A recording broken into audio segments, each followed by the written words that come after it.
pembukaan webinar pasang surut legislasi hukum zakat Indonesia yang diselenggarakan oleh Civinus yang berkolaborasi dengan teman-teman HMJ Mazawa dengan keadaan sehat walafiat. Salawat serta salam senantiasa kita curahkan kepada junjungan kita, beliau sang penggenggam hujan, pembawa pelita dalam kehidupan, pembawa cahaya kebenaran, beliau Sayyidina wa Habibina Muhammad SAW,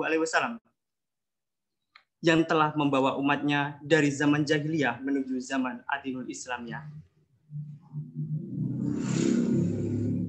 Baik, saya selaku pembawa acara akan membacakan susunan acara sebagai berikut. Acara yang pertama, pembukaan. Acara yang kedua adalah sambutan-sambutan. Acara yang ketiga, doa serta penutup.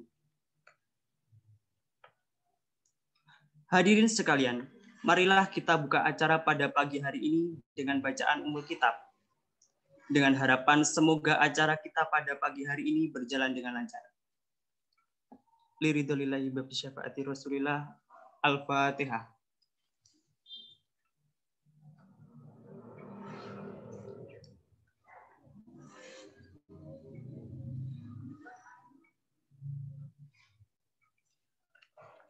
Amin. Acara yang kedua adalah sambutan. Sambutan pertama akan disampaikan oleh Ketua Himpunan Mahasiswa Jurusan Manajemen Zakat dan Wakaf. Waktu dan tempat disilahkan.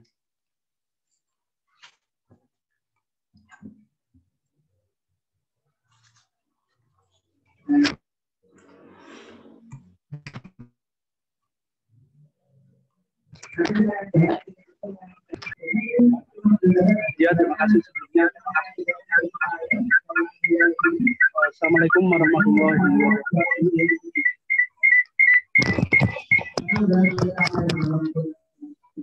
Bismillahirrahmanirrahim. Rabbi shrah li sadri wa yassir li amri wahlul 'uqdatam min lisani yafqahu qawli.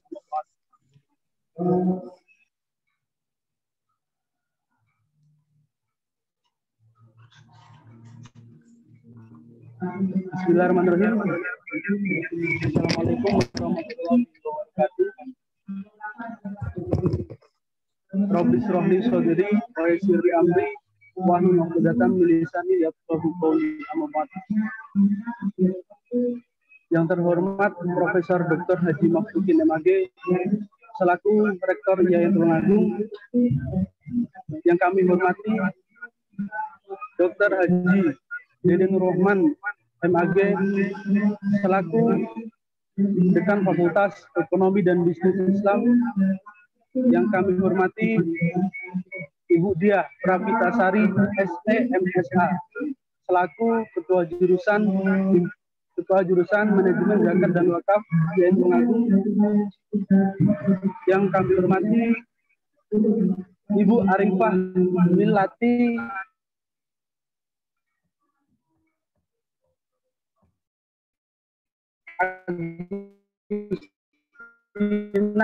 MHI selaku Direktur Nusantara, atau Ibu Dr. Hajah Nurfadila MH selaku pemateri pada siang hari ini, dan yang kami hormati Bapak Ahmad Supriyadi MPDI selaku pemateri pada pagi hari ini. Dan tak lupa para peserta dan juga rekan-rekan Civinus dan HMJ Mazawa yang saya banggakan. Terlebih dahulu izinkanlah saya mengucapkan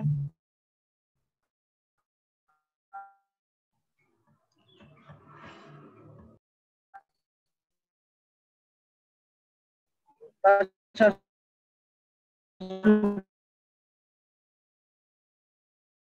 syukur yang sebesar-besarnya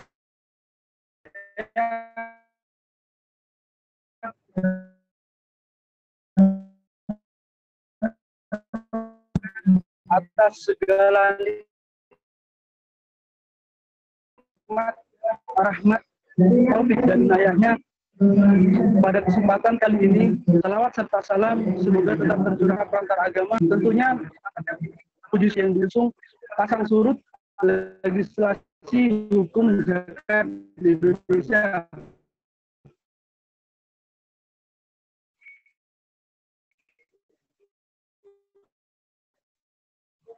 Ini merupakan hal yang menarik untuk legislasi hukum zakat atau perkara bersama. Dan tentunya saya sampaikan pula rasa syukur dan terima kasih kepada rekan-rekan Cevinus, terutama yaitu Direktur Ibu Arifah Milati Agustina MHI, kiranya sudah bersedia untuk mengajak kami mahasiswa himpunan mahasiswa jurusan manajemen zakat dan wakaf yang Tulungagung untuk ikut andil dalam kegiatan webinar ini. Tentunya kegiatan webinar ini juga yang pertama kali diadakan di HMJ Mazawa bersama dengan Cevinus. Tentunya ini menjadi hal yang positif untuk HMJ Mazawa karena tentunya selain menambah relasi juga menambah hubungan baik antara lembaga maupun organisasi internal maupun eksternal di kampus. Kami harap dengan acara ini dapat memberikan kemanfaatan yang sebesar-besarnya untuk kita semua, wabil khusus untuk pribadi saya sendiri.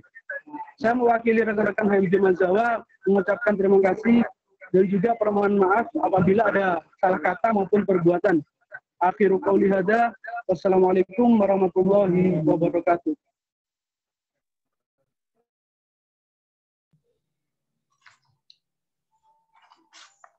Baik,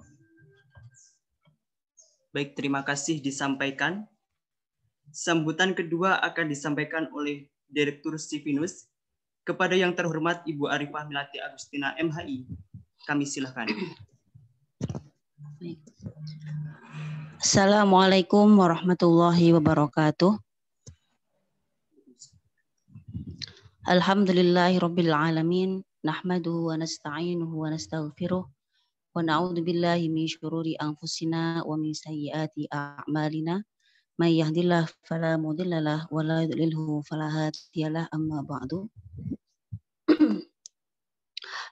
Kepada yang terhormat segenap pimpinan Fakultas Syariah dan Ilmu Hukum dan pimpinan Fakultas Ekonomi dan Bisnis Islam IAIN Tulungagung, yang terhormat Ketua Jurusan dan Sekretaris Jurusan Manajemen Zakat dan Wakaf Fakultas Ekonomi dan Bisnis Islam IAIN Tulungagung, yang saya muliakan pemateri webinar Zakat Wakaf Ibu Dr. Hajah Nur Fadilah SHIMH dan Bapak Supriyadi MPDI yang alhamdulillah sudah bergabung bersama kita. Yang saya banggakan Ketua Himpunan Mahasiswa Jurusan Mazawa IAIN Tulungagung dan seluruh kru Center of Fikih Nusantara, dan tak lupa seluruh peserta webinar Zakat Wakaf yang saya sayangi dan saya banggakan.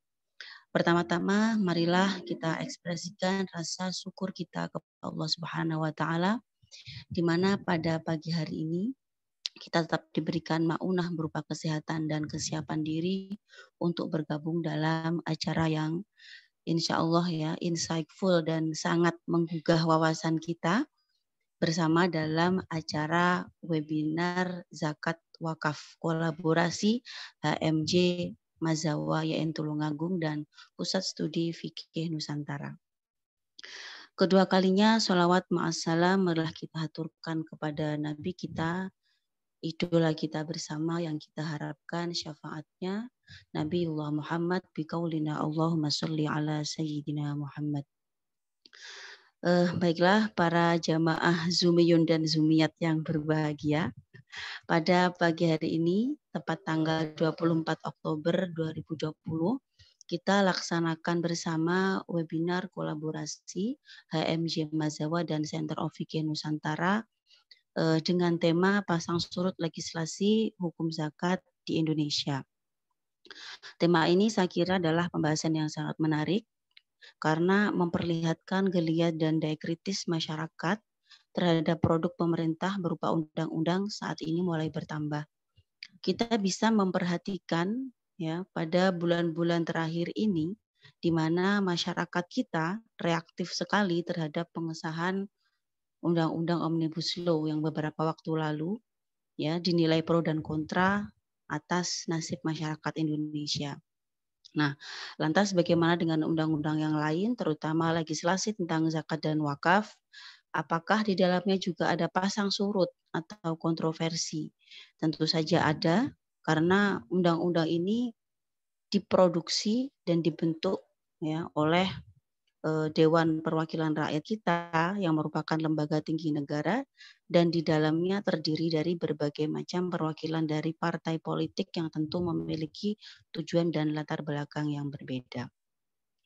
Secara umum, wacana ini sangat perlu untuk diketahui bagi seluruh masyarakat Indonesia dan khususnya mahasiswa yang sedang mendalami tema tentang zakat wakaf, baik isu, pasang surut dalam penyusunan maupun implementasinya.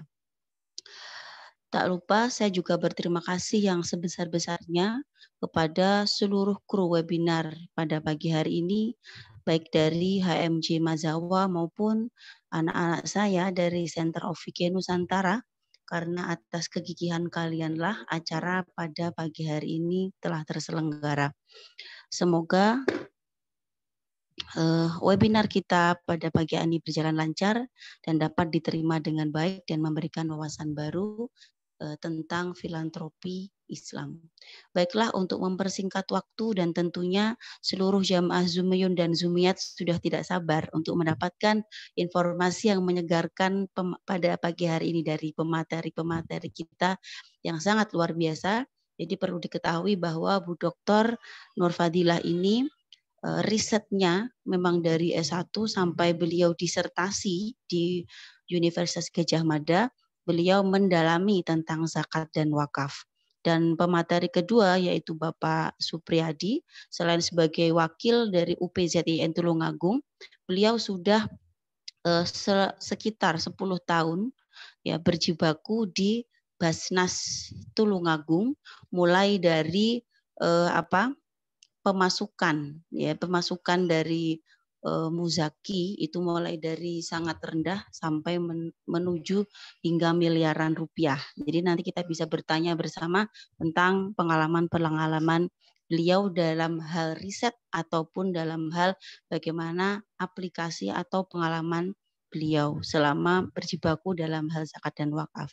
Baiklah, saya cukupkan sampai di sini. Saya mohon maaf apabila terdapat kesalahan kata. Selamat berdiskusi. Wallahu binabi rahmah. Wassalamualaikum warahmatullahi wabarakatuh. Waalaikumsalam warahmatullahi wabarakatuh. Terima kasih disampaikan. Menempati acara yang terakhir adalah doa serta penutup. Kepada yang bertugas disilahkan.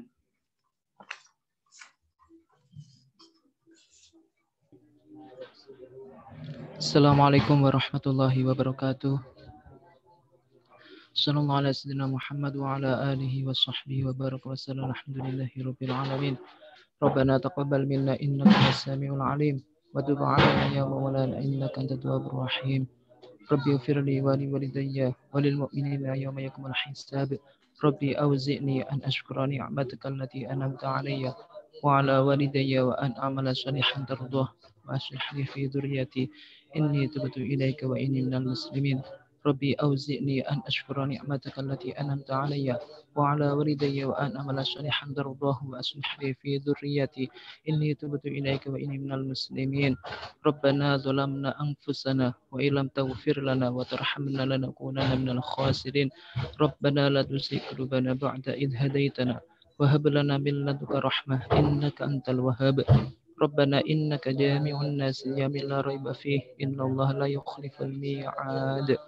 Rabbi zidni ilma wa wasi'ni fi rizqi wa barik li fima razaqtani waj'alni mahbuban fi qulubi ibadik wa 'azizan fi 'uyunihim waj'alni wajihan fid dunya wal akhirah wa minal muqarrabin ya katsiran nawal ya hasanan fi 'ali qa'iman bila zawal ya mubdi'an bila misal falakal hamdu wa lakal minnah wa lakal syarafu 'ala kulli hal. Rabbana atina fid dunya hasanah wa fil akhirati hasanah wa qina adzaban nar. Sallallahu ala sayyidina Muhammad wa ala alihi wa sahbihi wa baraka wa sallam. Subhana rabbika rabbil izzati amma yasifun. Wassalamun alal mursalin walhamdulillahi rabbil alamin. Rabbana taqabbal minna wa qabalna bisiril Fatihah.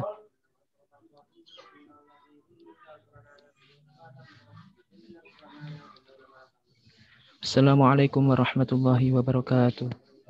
Waalaikumsalam warahmatullahi wabarakatuh. Terima kasih disampaikan. Hadirin sekalian, demikianlah serangkaian acara pembukaan webinar Pasang Surut Legislasi Hukum Zakat di Indonesia yang diselenggarakan oleh Cipinus yang berkolaborasi dengan teman-teman HMJ Mazawa. Namun sebelum ke acara inti, alangkah baiknya untuk selanjutnya kita ada sesi foto dulu ya. Mungkin dari admin bisa di screenshot dulu.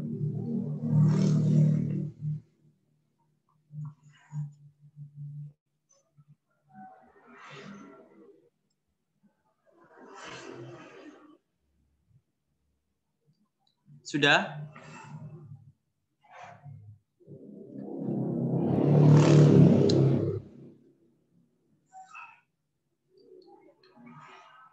Baik, untuk selanjutnya mari kita ke acara inti pada pagi hari ini.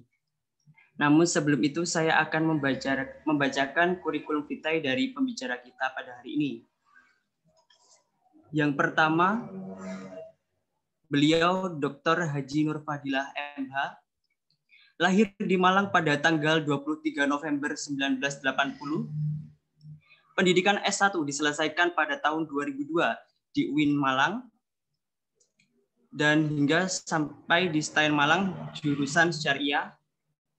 Tahun 2007 menyelesaikan S2 di Universitas Brawijaya, program studi ilmu hukum. Kemudian pendidikan S3 diselesaikan pada tahun 2016 di Universitas Gadjah Mada, program studi ilmu hukum. Pada penghujung tahun 2003 diangkat sebagai CPNS di IAIN Tulungagung. Saat ini mendapat amanah sebagai Kajur Hukum Tata Negara di Fasih IAIN Tulungagung. Kemudian pembicara kita yang kedua, nama Ahmad Supriyadi MPDI, tempat tanggal lahir Tulungagung 20 November 1984, jenis kelamin laki-laki, agama Islam, golongan pangkat 3B, jabatan dosen, perguruan tinggi IAIN Tulungagung. Riwayat pendidikan, yang pertama MI Islamiyah Jati Pandansari Munut. Yang kedua, SMP Islam Sunan Gunung Jati PPHM Munut. Yang ketiga, MAN Tulungagung. Yang keempat, STAIN Tulungagung. Dan yang kelima, STAI Diponegoro Tulungagung. Riwayat pekerjaan, yang pertama, Guru MAN Tulungagung. 1. Tahun 2007 sampai 2016. Yang kedua, Direktur Basnas Tulungagung pada tahun 2018 sampai 2019. Dan yang ketiga, Penyuluh Agama Honorer tahun 2007 sampai 2016. Dan yang keempat, dosen IAIN Tulungagung 2016 sampai sekarang. Baik, langsung saja untuk mempersingkat waktu, saya persilahkan untuk pembicara pertama, beliau Dr. Haji Nur Fadilah MH. Disilahkan. Baik, terima kasih moderator atas kesempatan yang diberikan. Suara saya terdengar ya? Ya, terdengar Bu. Baik, Bismillahirrahmanirrahim. Assalamualaikum warahmatullahi wabarakatuh. Alhamdulillahirabbil alamin. Allahumma shalli ala sayyidina Muhammad wa ala ali sayyidina Muhammad, amma ba'd. Yang terhormat jajaran pimpinan Fakultas Syariah dan Ilmu Hukum serta Fakultas Ekonomi dan Bisnis Islam IAIN Tulungagung. Yang terhormat Kajur dan Sekjur Manajemen Zakat dan Wakaf Fakultas Ekonomi dan Bisnis Islam IAIN Tulungagung. Yang saya hormati kolega saya Ibu Arifah Milati MHI Direktur Sivinus yang semakin bersinar, dan kolega saya, Bapak Ahmad Supriyadi MPDI, kesatria serta pegiat di dunia persilatan zakat. Kemudian Bapak Ibu yang saya hormati, teman-teman mahasiswa, dan saya tadi juga melihat ada kolega saya yang sekarang sedang memantaskan diri untuk meraih gelar doktor di Yogyakarta, Bapak Budi Kolistiawan. Terima kasih sudah bergabung. Pada kesempatan hari ini, saya mendapatkan tugas dari panitia untuk menyampaikan materi dengan topik pasang surut registrasi hukum zakat di Indonesia. Mohon izin, saya akan share screen.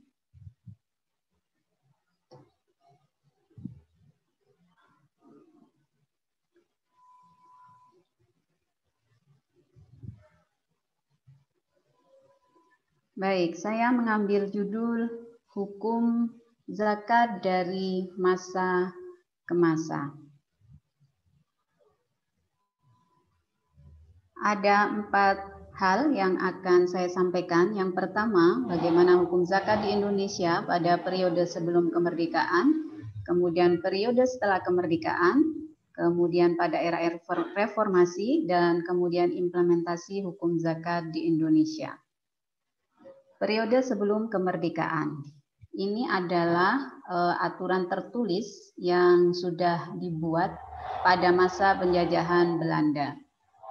Jadi praktek zakat itu sudah dilaksanakan seiring dengan masuknya Islam ke Nusantara. Pada saat itu yang paling dominan melakukan adalah para pemimpin umat seperti kiai atau ajengan atau tuan guru di beberapa daerah di Nusantara. Nah, ketika penjajah masuk ke Nusantara, dana yang terkumpul ini adalah dana yang potensial digunakan untuk membiayai perjuangan melawan penjajah. Melihat adanya potensi dan adanya ancaman pada dana zakat yang berhasil dikumpulkan oleh masyarakat saat itu, maka Belanda mengambil inisiatif dengan menerbitkan Bijblad nomor 1892 pada tanggal 4 Agustus tahun 1893. Isinya apa? Isinya adalah mengawasi pelaksanaan zakat fitrah oleh penghulu atau naib dengan alasan untuk mencegah penyelewengan. Ironisnya, penghulu atau naib tidak digaji. Pada tahun 1905 dikeluarkan lagi Bijblad nomor 6200 tanggal 28 Februari 1965 yang kemudian memberikan larangan bagi semua pegawai pemerintahan dan priai pribumi untuk ikut serta membantu pelaksanaan zakat. Sebenarnya motif dari diterbitkannya 2 aturan ini adalah satu, yaitu untuk melemahkan perjuangan rakyat Indonesia saat itu. Nah, setelah kemerdekaan, ini Depak yang dibentuk pada Januari 1946 mengeluarkan surat edaran nomor sekian tanggal 8 Desember 1951 yang menyatakan bahwa Depak tidak akan melakukan campur tangan terhadap pengelolaan zakat. Hal ini merupakan kelanjutan dari apa yang sudah berlaku sebelumnya pada masa penjajahan, di mana zakat ini terpisah sama sekali dari urusan pemerintah.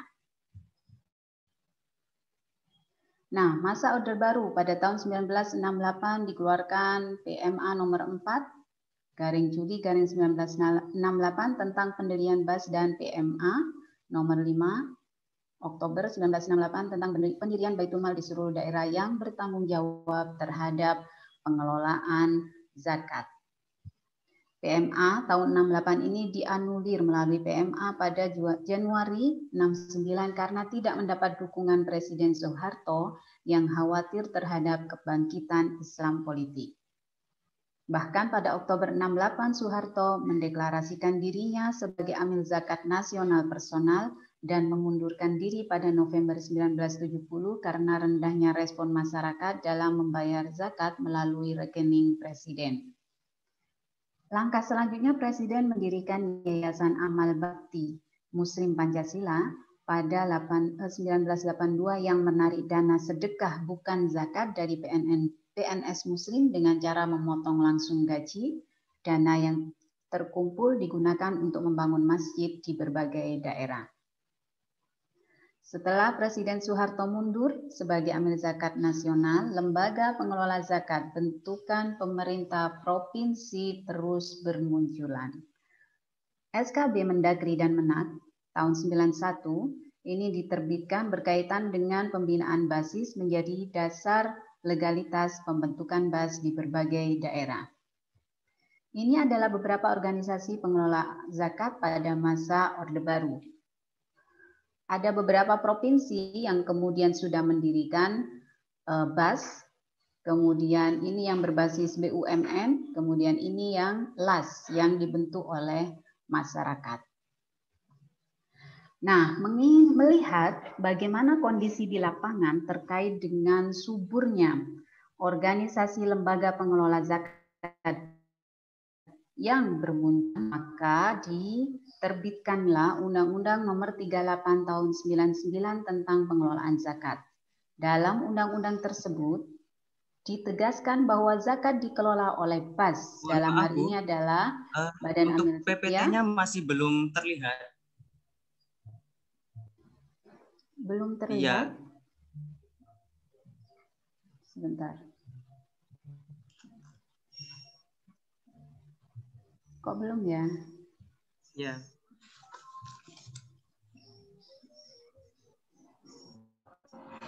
Ini sudah? Masih belum, Bu? Di saya sudah juga screen sharing. Di saya sudah dalam posisi saya screen share.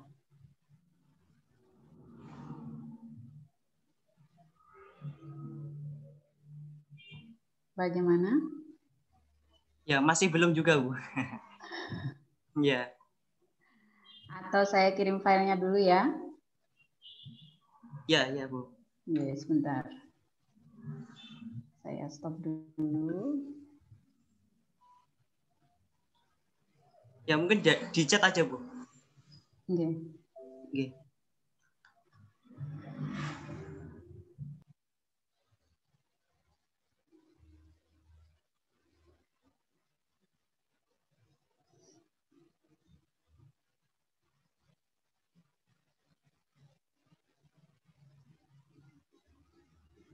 Sebentar ya.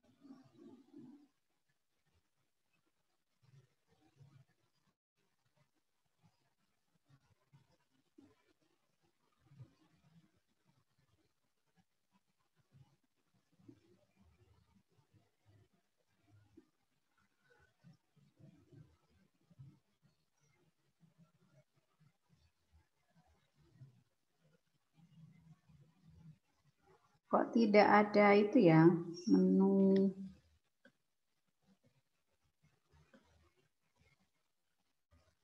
menu yang bisa mengirim file itu loh.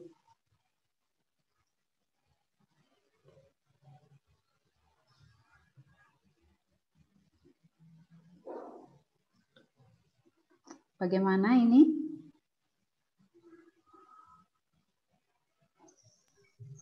Ya, apa gini aja, Bu, nanti dikirim di saya, mungkin dari admin nanti bisa membantu. Oke, baik. Oke. Sebentar saya kirim aja ke WA.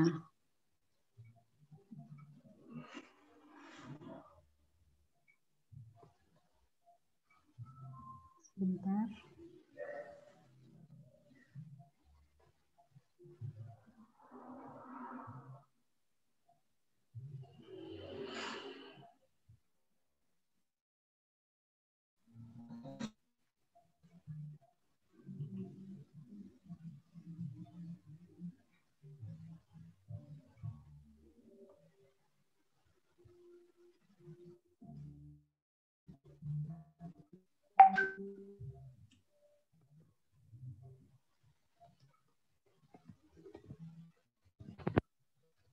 Saya sudah kirim ke Bayu file PPT-nya. Ya Bu, ya nanti bisa diunggah. Terus untuk selanjutnya bisa dilanjut aja Bu. Oke.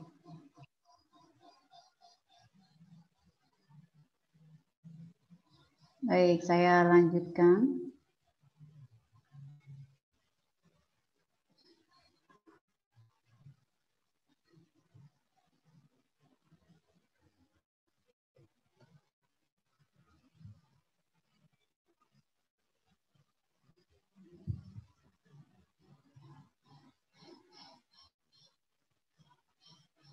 Baik, sampai di Undang-Undang Nomor 38 Tahun 99 tentang pengelolaan zakat.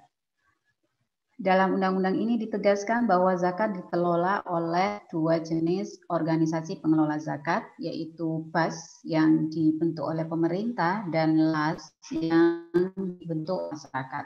Kemudian juga ada perluasan sumber zakat dalam perekonomian modern seperti zakat penghasilan dan zakat perusahaan. Ada juga ketentuan tentang pendistribusian dan pendayagunaan zakat secara produktif, dan ketentuan sanksi bagi OPZ yang tidak aman, serta zakat sebagai pengurang penghasilan kena pajak. Ada beberapa kelemahan kerangka regulasi dan institusional dalam Undang-Undang 38 tahun 99 ini. Undang-Undang 3899 memicu pertumbuhan OPZ di berbagai daerah, namun tidak diikuti dengan keberadaan lembaga regulator dan pengawas. Kemudian juga ada inefisiensi penghimpunan dana zakat karena banyaknya organisasi pengelola zakat yang beroperasi. Undang-undang ini juga mendorong munculnya perda zakat di berbagai daerah dengan motif politik untuk menguasai sumber daya ekonomi baru untuk menciptakan dan merawat basis pemilih dalam rangka melanggengkan kekuasaan kepala daerah. Maka ada tuntutan untuk segera melakukan amandemen. Ya. Ada dua draft saat itu ketika proses amandemen ini. Ada draft dari pemerintah. Amandemen Undang-Undang 38 tahun 99 draft pemerintah ini berisi tentang sentralisasi pengelolaan zakat oleh pemerintah melalui BAS, kemudian zakat sebagai pengurang pajak, di mana sebelumnya hanya sebagai pengurang penghasilan kena pajak, namun ini diusulkan agar zakat sebagai pengurang pajak. Kemudian pemerintah wajib membiayai operasional BAS. BAS memberikan laporan ke parlemen sesuai tingkatannya dan BAS yang lebih tinggi serta mempublikasikan kegiatannya kepada masyarakat, dan sanksi bagi muzaki dan amil yang lalai serta sanksi bagi siapapun yang tidak berhak namun melakukan pengelolaan zakat.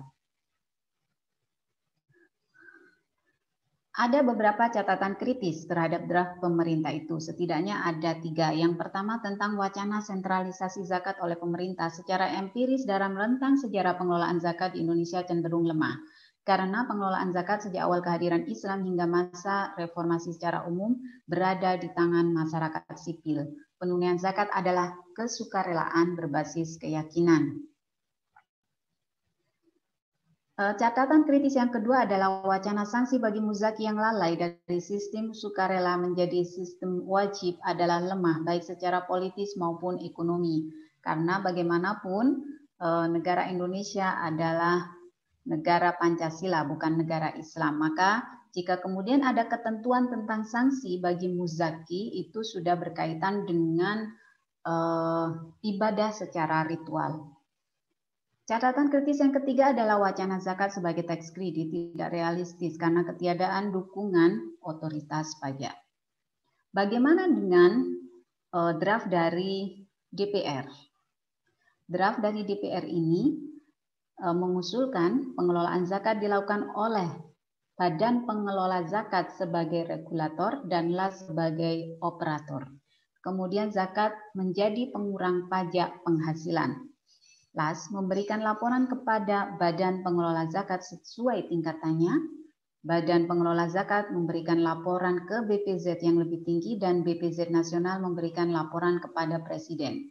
Jadi BAS atau dalam hal ini disebut dengan BPS itu sebagai regulator, sementara operatornya adalah LAS. Kemudian LAS mempublikasikan kegiatannya ke publik melalui media cetak dan elektronik, dan juga adanya sanksi bagi muzaki dan amil yang lalai serta sanksi bagi siapapun yang tidak berhak namun melakukan pengelolaan zakat.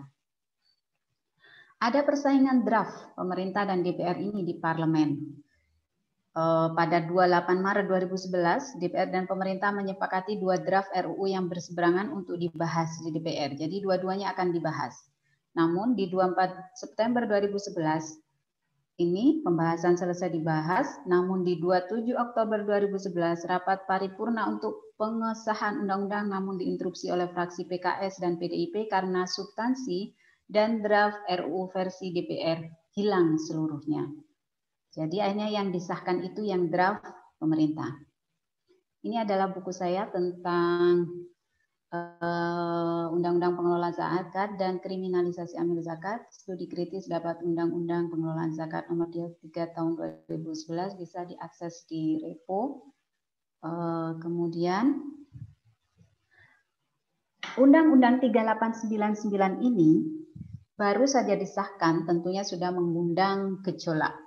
Ya, akhirnya ada beberapa kelompok yang saat itu diinisiasi oleh Komas, komunitas amil zakat itu ya, mengajukan uji material undang-undang.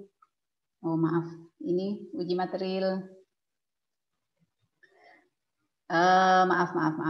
Baik, setelah 38 ini disahkan, kemudian ada amandemen terhadap Undang-Undang Pengelolaan Zakat 3899 tadi menjadi Undang-Undang Pengelolaan Zakat nomor 23 tahun 2011.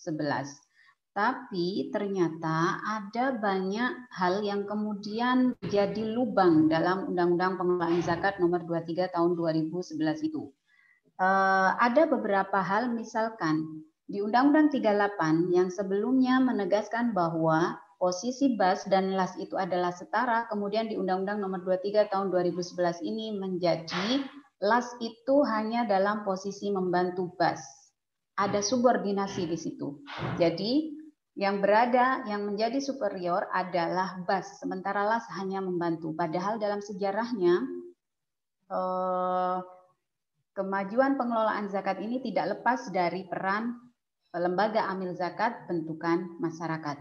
Kemudian ada lagi pembentukan Basnas mulai dari tingkat nasional, provinsi sampai kabupaten atau kota itu adalah amanat undang-undang, tanpa adanya persyaratan sudah dibentuk.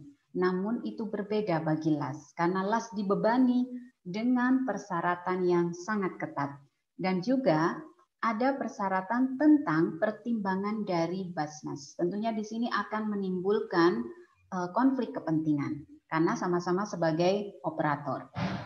Hal inilah yang kemudian mendorong beberapa kelompok untuk mengajukan uji material Undang-Undang 23 tahun 2011. Saat itu pegiat zakat, aktivis zakat turun ke jalan. Ya, yang saya ingat di Malang itu mereka demo di kantor Dewan berkaitan dengan pengesahan Undang-Undang 23 tahun 2011 ini. Nah, apa saja di situ? Yang pertama adalah diskriminasi kepada LAS dengan syarat pendirian yang ketat. Ini saya kutip dari putusan Mahkamah Konstitusi di bagian duduk perkara. Kemudian yang kedua adanya sentralisasi pengelolaan zakat oleh Basnas, LAS sekedar membantu zakat, kemudian adanya kriminalisasi terhadap LAS dan amil zakat yang tidak berizin. Ada lagi kekhawatiran adanya penyempitan akses bagi mustahik akibat pembatasan terhadap LAS dan amil zakat yang boleh beroperasi, serta pembatasan preferensi dan pilihan muzaki untuk menunaikan zakat. Putusan MK ternyata hanya mengabulkan sebagian dan menolak sebagian yang lain. Ya, dalam putusan MK itu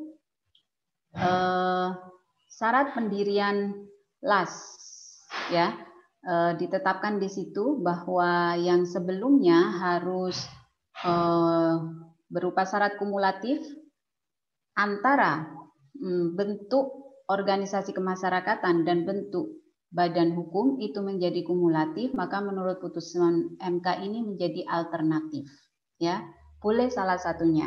Apakah itu memilih organisasi kemasyarakatan ataukah badan hukum boleh mengajukan, boleh dijadikan syarat dalam ketika mendirikan LAS, serta pengakuan amil zakat, perkumpulan orang dan perseorangan. Ya, namun ini nanti akan mengalami dilema ketika ditetapkannya PP nomor 24 tahun 2004, nomor 14 tahun 2014. Nah, ada lagi tentang pengawas syariat sebagai syarat pendirian LAS diubah menjadi pengawas syariat baik internal maupun eksternal, dan frasa setiap orang berkaitan sanksi itu mengecualikan amil zakat perkumpulan orang dan perseorangan. Nah, ini ketika kemudian sudah ada putusan itu, seharusnya PP yang dibentuk juga harus mengacu kepada putusan MK.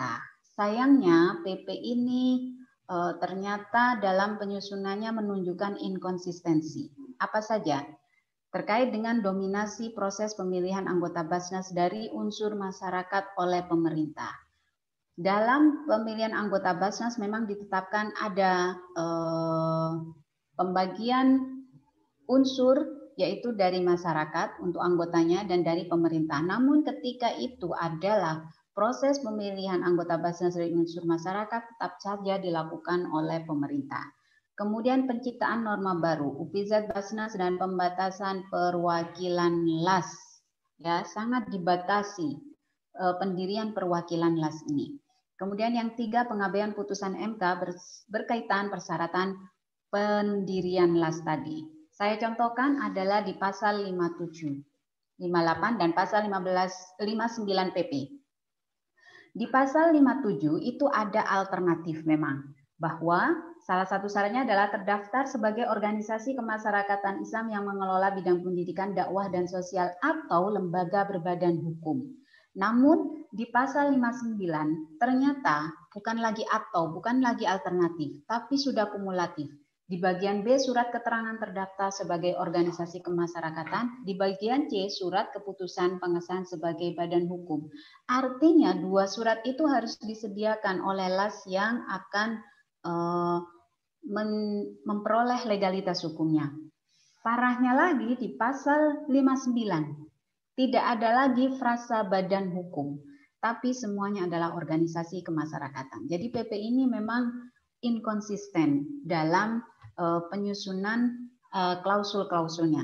Kemudian ada lagi diskriminasi terhadap LAS, yaitu hak membentuk UPZ hanya bagi Basnas, LAS tidak punya hak untuk itu, dan pembatasan perwakilan LAS serta mekanisme pelaporan LAS. Ini beberapa tulisan saya berkaitan dengan PP. Yang terakhir berkaitan dengan implementasi hukum zakat di Indonesia.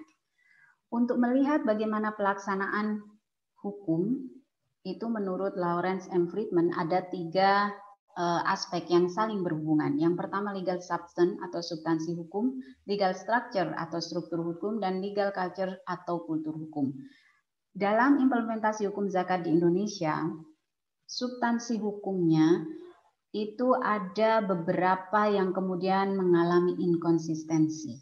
Ya, jadi ini kemudian menjadi satu masalah, satu problem dalam pelaksanaan hukum zakat di Indonesia. Struktur hukum, kalau dalam zakat berarti adalah semua pihak yang kemudian bertanggung jawab untuk melaksanakan penegakan hukum zakat di Indonesia. Bisa itu BAS, LAS, amil zakat, perkumpulan orang atau perseorangan yang diakui. Penelitian saya tentang diskriminasi PP 14 tahun 2014 terhadap LAS di Tulungagung, salah satu poin yang saya dapatkan dari hasil penelitian itu memang sudah mengetahui, memahami, tapi kemudian kendala ketika akan mengurus persyaratan untuk mendapatkan legalitas lembaganya, ya. Jadi akhirnya mereka yang kemudian mengalami kesulitan ini menunggu waktu yang tepat. ya untuk bisa memenuhi persyaratan itu. Ada yang kemudian berusaha untuk melakukan perubahan. Ya. Ada kemudian yang tidak tidak menganggap bahwa ya saya paham PP itu ada, tapi kemudian karena masyarakat sudah percaya dengan pengelolaan zakat yang saya lakukan, saya tetap melanjutkan posisi saya sebagai amil zakat. Ini yang terjadi kemudian di masyarakat. Legal culture ini budaya hukum dalam penegakan hukum zakat di Indonesia. Awal Islam masuk itu secara damai dan kemudian pelaksanaan zakat saat itu adalah bersifat sukarela. Dan juga biasanya muzaki itu akan memilih amil ataupun mustahik yang dekat dengan mereka sehingga mereka bisa melihat kemana mengalirnya zakat yang saya tunaikan. Ya, kira-kira itu. Jadi ketiga aspek ini saling berkelindan, saling berhubungan dalam implementasi hukum zakat di Indonesia. Baik, sekian dari saya. Mudah-mudahan bermanfaat. Wallahu a'lam bishawab. Terima kasih. Wassalamualaikum warahmatullahi wabarakatuh. Saya kembalikan kepada moderator. Baik, terima kasih disampaikan. Untuk pemaparan selanjutnya akan disampaikan oleh beliau Bapak Ahmad Supriyadi MPDI. Kepada beliau disilakan.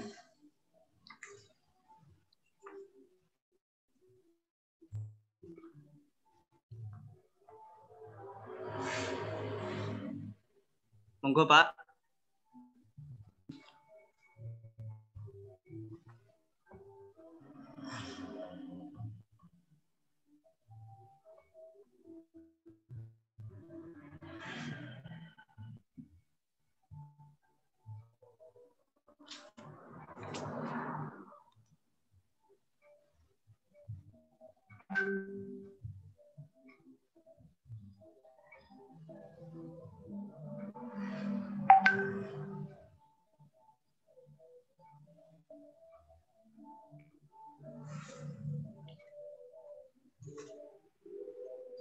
Ya, mungkin sepertinya Bapaknya belum gabung, Bu.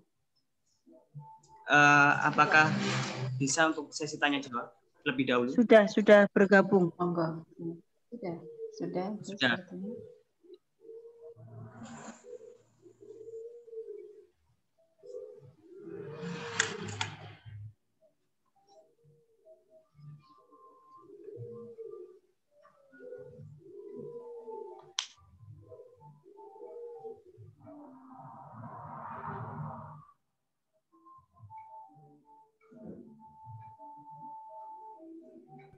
Untuk Bapak Supri mungkin bisa raise hand gitu. Untuk soalnya tidak terdeteksi.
Mungkin bisa dipersilahkan untuk pertanyaan dulu. Pak Supri sudah saya hubungi.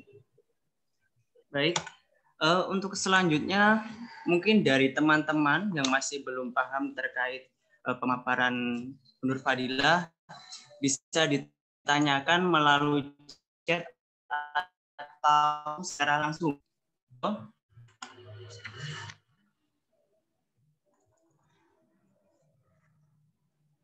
Ya, bisa ditanyakan.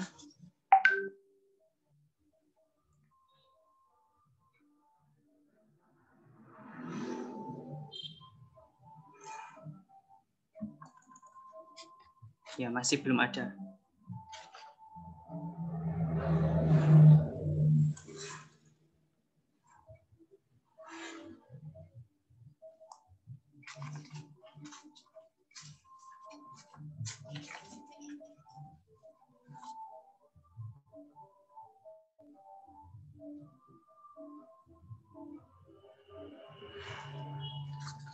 Baik Bu, ada pertanyaan dari teman kita, Civinus, Mas Bayu.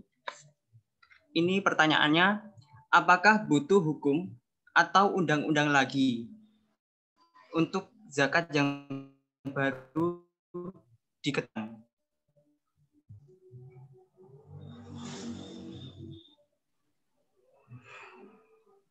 Ini maksudnya objek zakat. Jenis zakat baru maksudnya. Ya, jenis zakat baru, Bu. Oh, gitu. Baik.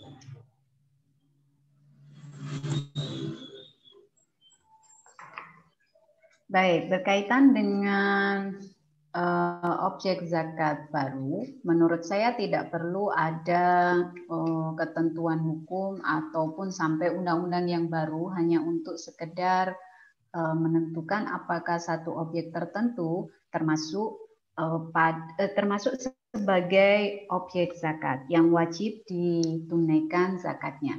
Karena dalam Undang-Undang Pengelolaan Zakat itu sudah ada item-item objek apa saja yang kemudian termasuk pada objek yang wajib dikeluarkan zakatnya. Jadi misalkan tadi, kalau misalkan sebelumnya itu hanya terdiri dari, kalau dalam nas hadis ya, ada perdagangan, kemudian emas dan perak, kemudian perdagangan, pertanian, hewan ternak, dan rikas. Maka di Undang-Undang 3899 pun kan sudah keluar itu, zakat penghasilan dan zakat perusahaan. Sekarang misalkan lapak online, itu kan tidak ada ya. Maka ini bisa kemudian dianalogkan dengan objek-objek zakat yang sudah ditentukan dalam undang-undang. Dan dalam hal ini bisa dianalogkan kepada zakat perdagangan, di mana nisabnya adalah 85 gram emas dan kadar zakat yang harus dikeluarkan adalah 2,5%. Berkaitan dengan ketentuan kadar nisab itu sudah ada peraturan Menteri Agama yang kemudian khusus tentang hal itu, yaitu PMA nomor 52 tahun 2014 tentang syarat dan tata cara penghitungan zakat mal dan zakat fitrah serta pendaya gunaan zakat untuk usaha produktif. Jadi menurut saya tidak perlu ada kemudian ketentuan atau apalagi undang-undang yang baru. Sepertinya Pak Supri sudah bergabung. Ya. Bisa dilanjut ke Pak Supri aja ya Bu ya. Baik. Untuk selanjutnya, pembicara yang kedua Bapak Ahmad Supriyadi MPDI, waktu dan tempat saya silakan.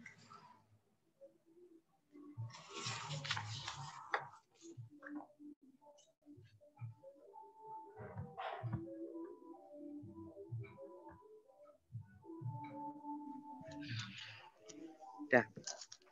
Assalamualaikum warahmatullahi wabarakatuh.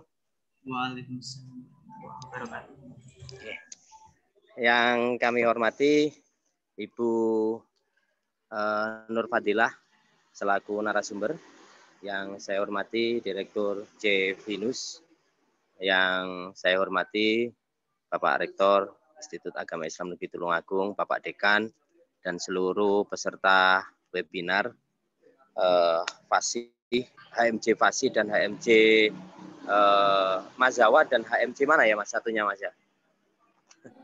Pusat studi, Pak. Oh, pusat studi. Yeah. Mohon maaf, ini ada kegiatan lapangan. Sabtu-Sabtu saya tak nyari tempat yang enak begitu. Biar tidak terganggu. Ini langsung saya ya, Mas, nggih. Materi langsung saya nggih. Sudah. Iya, Pak. Oh, nggih.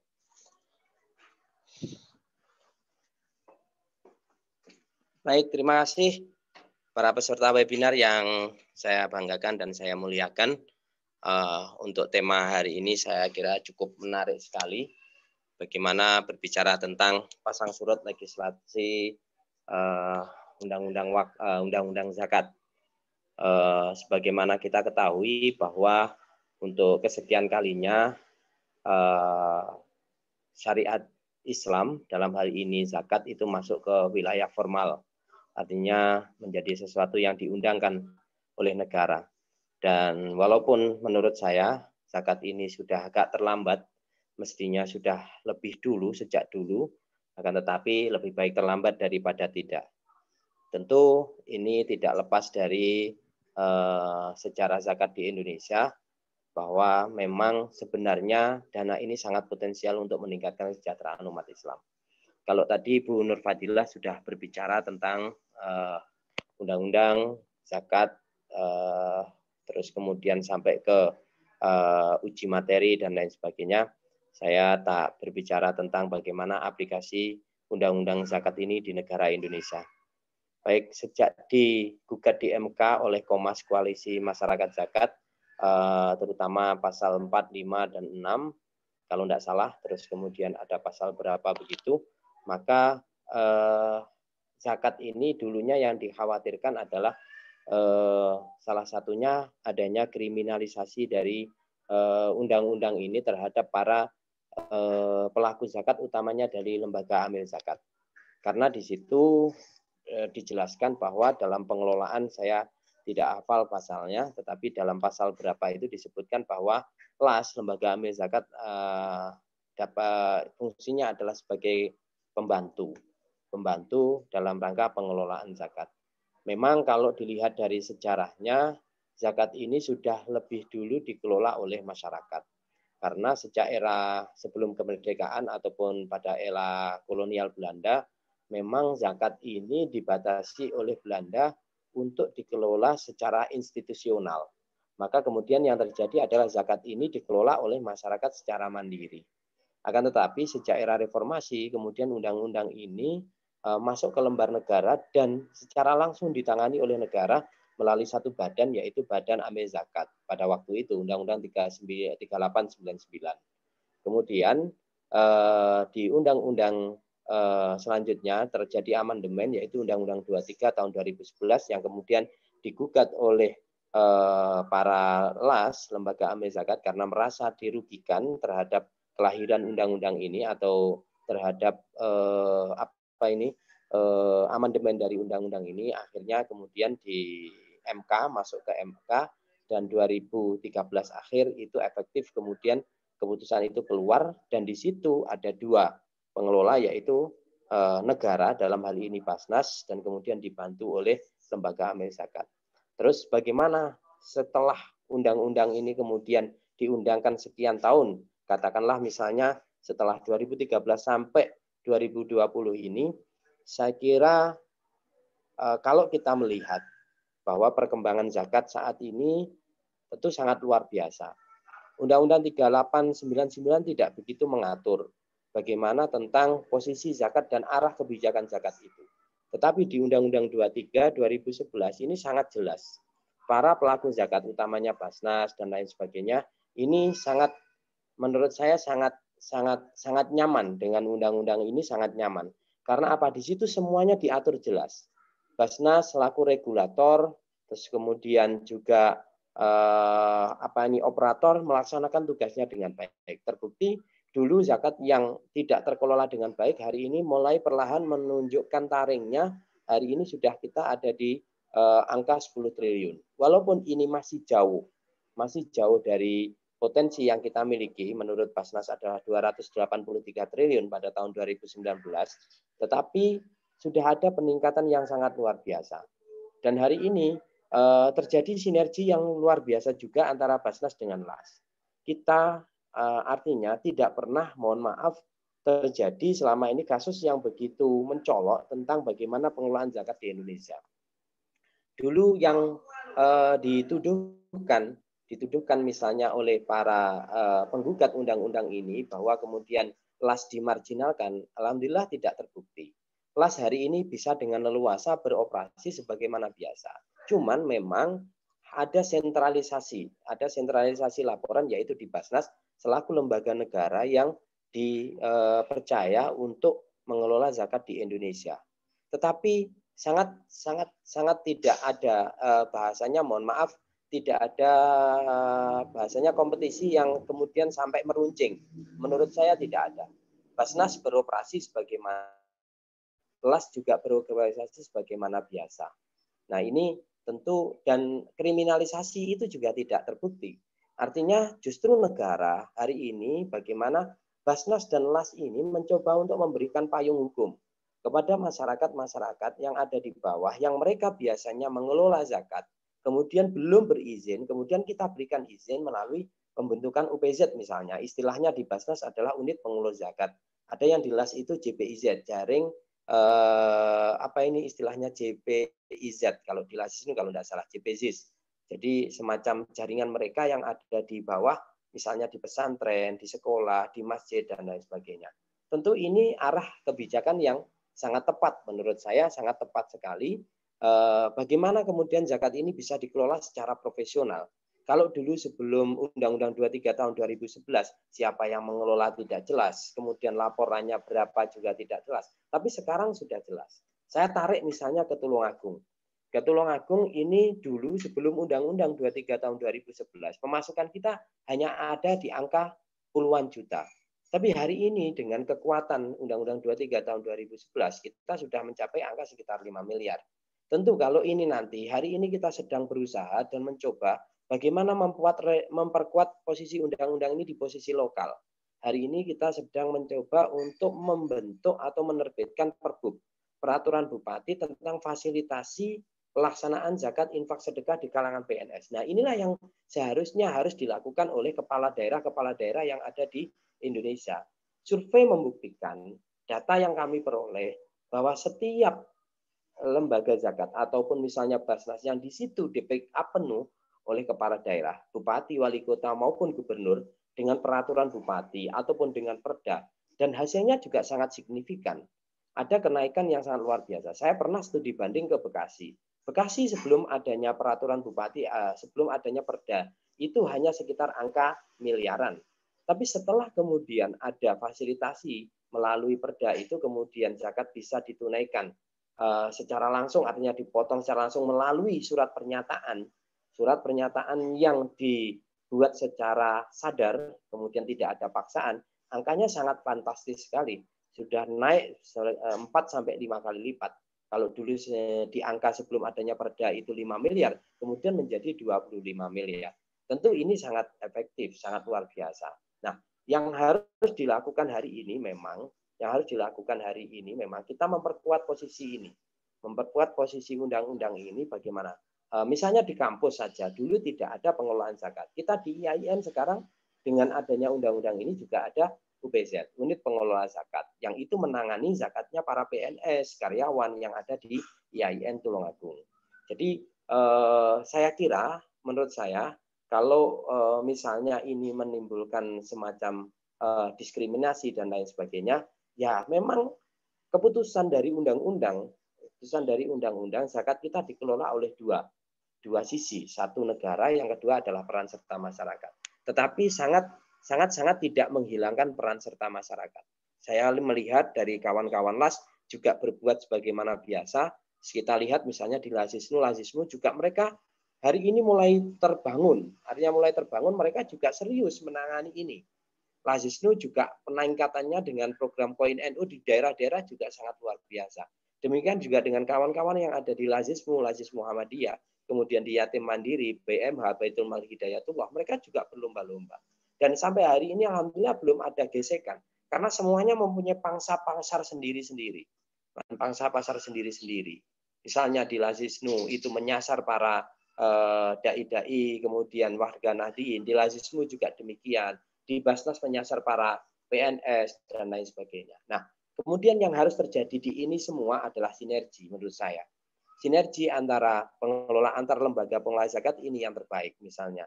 antara BAS dengan LAS ini yang harus sinergi, bukan sebuah oke lah fastabiqul khairat harus, memang menurut saya harus, tetapi tidak kemudian ini menjadi sebuah pertikaian yang meruncing yang kemudian nanti ada kompetisi yang tidak sehat. Saya kira tidak, karena apa?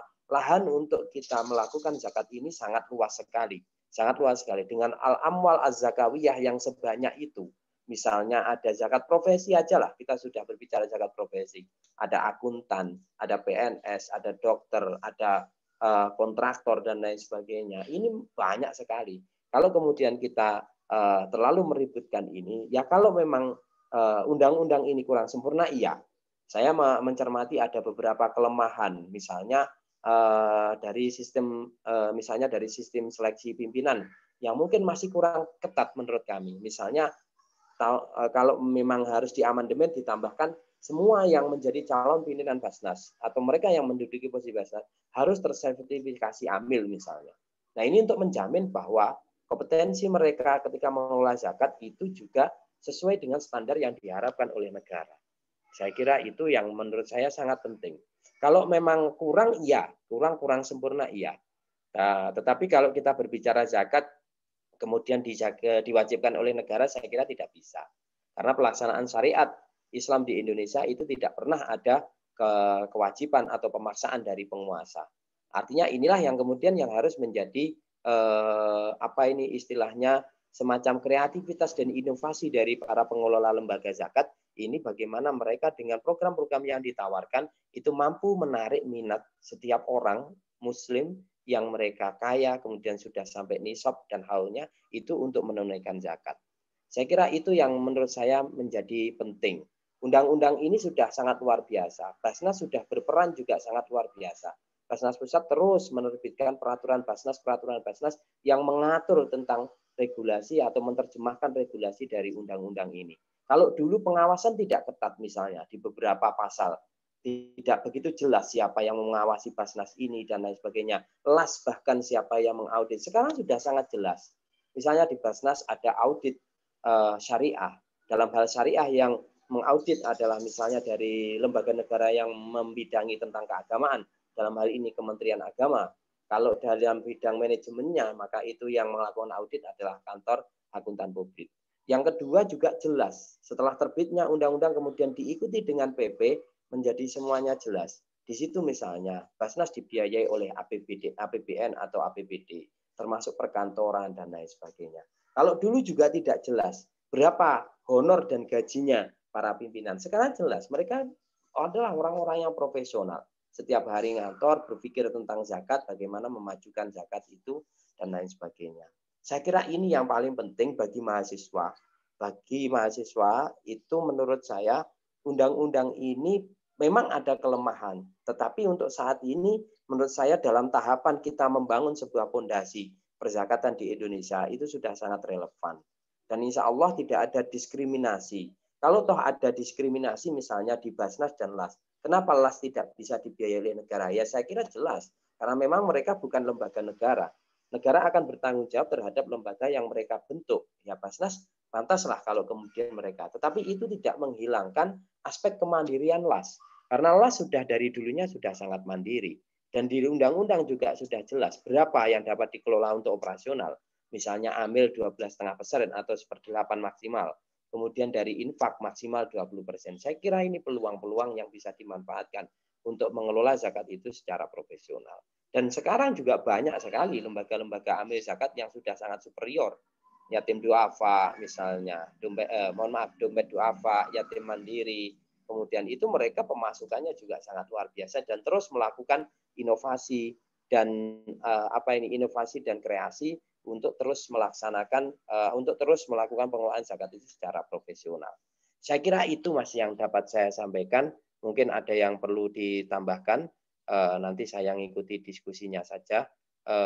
Yang paling penting sekali lagi bagi mahasiswa ini adalah sebuah peluang yang sangat luar biasa bagaimana ekonomi umat Islam ini nanti akan bangkit melalui dana ini. Zakat, infak, dan sedekah ini. Kalau ini bisa dimaksimalkan, saya yakin, saya mohon maaf, tidak ada unsur pamer, 15 tahun sudah bergerak di bidang ini, Kalau dulu 1 juta, 2 juta, 3 juta tidak begitu terasa. Tapi sekarang ketika sudah sekitar 15 tahun mencapai angka miliaran, baru terasa manfaatnya. Yang tidak bisa sekolah menjadi bisa sekolah, misalnya program SKSS, satu keluarga satu sarjana. Di situ dari anak yang pintar tapi tidak mampu kuliah, kita kuliahkan. Dari mereka yang tidak punya rumah, bedah rumah. Hari ini kita melakukan sekitar 20 bedah rumah 2 bulan terakhir ini. Membedah rumahnya orang-orang fakir miskin yang sudah roboh dan lain sebagainya. Dari segi kesehatan kita juga ngopeni. Mereka yang tidak mampu berobat kita berikan. Mereka yang hidup sebatang kara kita suplai setiap bulannya Rp300.000. Bekerja sama dengan pihak perangkat setempat. Ada beasiswa untuk pendidikan anak-anak di tingkat menengah, di tingkat dasar, dan lain sebagainya. Semuanya ini adalah manfaat dari dana zakat, infak, dan sedekah. Hanya kita memang tugas kita yang paling berat saat ini adalah bagaimana melakukan sosialisasi, menyadarkan umat Islam agar mereka sadar bahwa dana ini sangat luar biasa. Dana ini sangat luar biasa, jadi mereka akan, kalau ini kita petik, jadi kejayaan Islam itu saya yakin akan bisa diperoleh. Yang kedua adalah bagaimana meningkatkan yang menjadi masalah di saat ini adalah setelah terbitnya Undang-Undang 23 2011 yang paling pokok adalah kompetensi amil, kemampuan manajerial dan lain sebagainya. Ini yang memang harus kita carikan jalan keluarnya. Banyak mereka dari yang sudah dibentuk pimpinannya, tetapi mereka masih belum mempunyai kompetensi dan yang sesuai yang diharapkan. Jadi ini PR-PR besar yang memang harus kita segera selesaikan dan harus kita cari solusinya. Saya yakin bahwa mahasiswa-mahasiswa yang sekarang dididik ini, kelak nanti 5 tahun, 10 tahun yang akan datang, mereka akan tumbuh menjadi amil-amil yang profesional. Saya kira itu Mas yang dapat saya sampaikan. Monggo nanti kalau ada diskusi saya siap, saya masih standby di sini. Saya akhiri. Wallahu muwaffiq ila aqwamit thoriq. Assalamualaikum warahmatullahi wabarakatuh. Waalaikumsalam warahmatullahi wabarakatuh. Terima kasih disampaikan. Ya langsung saja untuk selanjutnya ke sesi tanya jawab.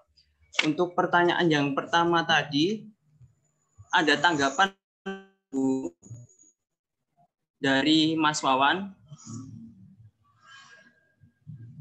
Gini, jikalau zakat yang baru ditemukan tidak ada di undang-undang, gimana Bu kebijakan publik agar Basnas dapat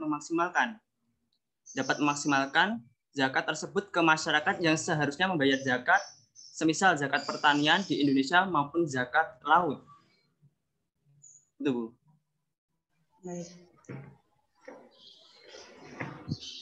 Baik, berkaitan dengan objek-objek zakat terbaru, itu kemudian memang sudah dianalogikan dengan 5 sumber zakat utama yang dijelaskan oleh Nas, yaitu yang pertama emas dan perak, kemudian perdagangan, hewan ternak, pertanian, dan rikas. Sekarang, apakah kemudian laut itu bisa dianalogikan dengan perdagangan? Menurut saya bisa, jika kemudian itu ada unsur untuk komersil misalkan. Atau bisa juga dianalogkan misalkan dengan pertanian. Artinya berarti ketika habis istilahnya habis melaut, saat itu juga dikeluarkan zakatnya sebagaimana ketentuan zakat pertanian. Artinya menurut saya apapun jenis harta yang baru yang kemudian muncul pada saat ini tetap bisa dikeluarkan atau ditunaikan zakatnya dengan dianalogkan pada ketentuan-ketentuan objek zakat yang sudah ada. Selama kemudian memenuhi syarat-syarat, dalam hal ini adalah zakat fitrah. Yang pertama baik dan halal, kemudian berkembang atau ada potensi untuk dikembangkan, kemudian milik penuh, yang ketiga mencapai nisab, yang kelima untuk beberapa hal kemudian harus mencapai haul 1 tahun kepemilikan, dan yang keenam terpenuhi kebutuhan pokok. Manakala al-malul mustafad, harta-harta yang pada masa kini ditemukan kembali, artinya ditemukan ada satu sumber perekonomian baru yang kemudian mempunyai potensi dan kemudian memenuhi syarat dalam ketentuan zakat mal tadi, maka menurut saya harus atau wajib menunaikan zakatnya. Bagaimana kadar dan nisabnya? Bisa ditelusuri objek mana yang kemudian bersesuaian dengan sumber zakat yang baru itu. Demikian moderator. Baik Bu. Kemudian ada pertanyaan lagi, ini ditujukan ke Bu Nur Fadilah dari Siti Kana Farika Saada. Pertanyaannya seperti ini Bu, apakah hal itu berarti legalitas zakat yang terlaksana di Indonesia itu terkendala akibat adanya PP nomor 14? Lalu bagaimana permasalahan tersebut diatasi secara langsung oleh LAS maupun Basnas dan badan-badan amil zakat yang lainnya? Seperti itu, Bu. Baik, terima kasih pertanyaannya. Baik, menurut saya perjuangan untuk kemudian melegalkan ketentuan zakat sebagai salah satu ciri dari umat Islam ini dari sisi legislasi sudah cukup baik dan cukup bersinar sebagaimana tadi disampaikan oleh pejuang zakat kita Bapak Ahmad Supriyadi, ya. Maka menurut saya saat ini sebagaimana tadi ada 3 aspek kemudian yang saling berkelindan dalam penegakan hukum zakat di Indonesia. Substansi meskipun dengan segala bentuk kelemahan dan kekurangannya, maka saat ini adalah tugas dari struktur hukum untuk kemudian menjalankan itu. Maka adanya tuntutan untuk peningkatan kapasitas dari amil zakat itu adalah suatu keniscayaan. Kemudian bagaimana memberikan edukasi dan sosialisasi kepada muzaki ini harus terus digalakkan. Ya, satu hal yang menurut saya menjadi titik poin dalam proses edukasi kepada masyarakat adalah dalam ceramah-ceramah atau pengajian. Biasanya yang ditekankan itu adalah berkaitan dengan kesalehan secara individual. Maka saat ini ceramah-ceramah, pengajian-pengajian perlu kemudian meningkatkan bagaimana informasi tentang zakat sebagai bentuk kesalehan sosial itu lebih digalakkan. Khutbah-khutbah Jumat biasanya kan berkaitan dengan sholat, mendekatkan diri kepada Allah. Kadangkala unsur zakat ini kenapa kalah daripada sholat misalkan? Karena memang rata-rata pengajian, ceramah, kemudian khutbah Jumat itu seringkali miss untuk kemudian mengambil topik zakat ini. Biasanya topik zakat menjadi topik yang naik daun di masa-masa bulan Ramadan saja. Tapi di luar itu sebetulnya ini adalah tugas bersama untuk kemudian memberikan edukasi dan sosialisasi kepada masyarakat tentang pentingnya nilai zakat ini. Jadi alih-alih kemudian kita hanya berkutat pada aspek legalitas, maka ini saatnya bersinergi, kemudian membuat forum ataupun jaringan berkaitan dengan pengelolaan zakat. Sebagaimana tadi sudah disampaikan secara luar biasa oleh pemateri kedua. Dan ini menurut saya harus ada kolaborasi antara ulama dan umaro untuk mensukseskan pengelolaan zakat ini. Penelitian saya di Basnas Malang, sebagaimana tadi disampaikan Pak Ahmad Supriyadi betul, jika kemudian ada dukungan yang kuat dari kepala daerah, dalam hal ini adalah wali kota yang kemudian membackup secara penuh pada Basnas Kota Malang, hasilnya adalah saat ini daerah-daerah di Malang, terutama daerah sekitar situs warna-warni itu loh, yang daerah Jodiban, itu dulunya adalah daerah di mana sebanyak 40% warganya itu terlilit dengan jerat hutang lintah darat. Saat itu akhirnya Basnas bertindak membuat Baitul Mal yang dikelola dan diurus oleh masyarakat setempat. Jadi sistemnya adalah tanggung renteng untuk hutang itu, untuk pinjaman yang diberikan. Syaratnya adalah Baitul Mal akan melunasi hutang dari nasabah, mereka membuat istilahnya, dari warganya yang terjerat hutang kepada lintah darat, tapi syaratnya jangan sampai berhubungan kembali dengan lintah darat itu. Saat ini program ini sudah luar biasa sekali berjalan di sekitar Kota Malang, dan lagi-lagi memang sinergi, koordinasi, komunikasi ulama, urmaro, masyarakat itu memang kemudian bisa membuahkan hasil yang signifikan dalam pengelolaan zakat. Terima kasih, moderator. Baik, terima kasih. Mungkin kita buka satu lagi pertanyaan bagi teman-teman yang masih bingung terkait tema kita pada pagi hari ini. Bisa ditanyakan melalui chat atau secara langsung. Ya, satu pertanyaan lagi.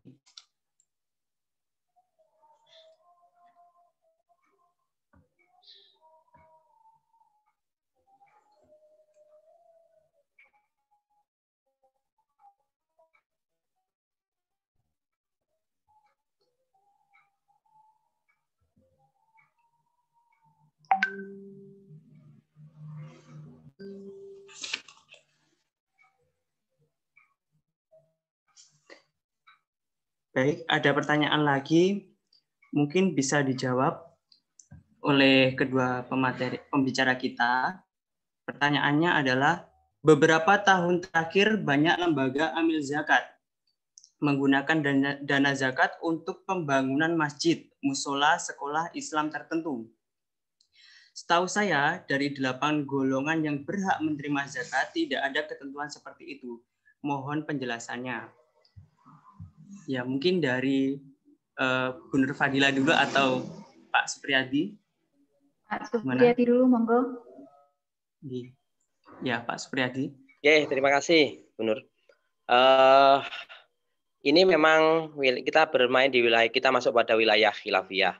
Memang kalau kita melihat konteks sabilillah pada saat ini sudah tidak ada. Pengertian sabilillah dalam fikih klasik adalah orang yang memanggul senjata, mereka istilahnya jihad, kemudian tidak dibayar.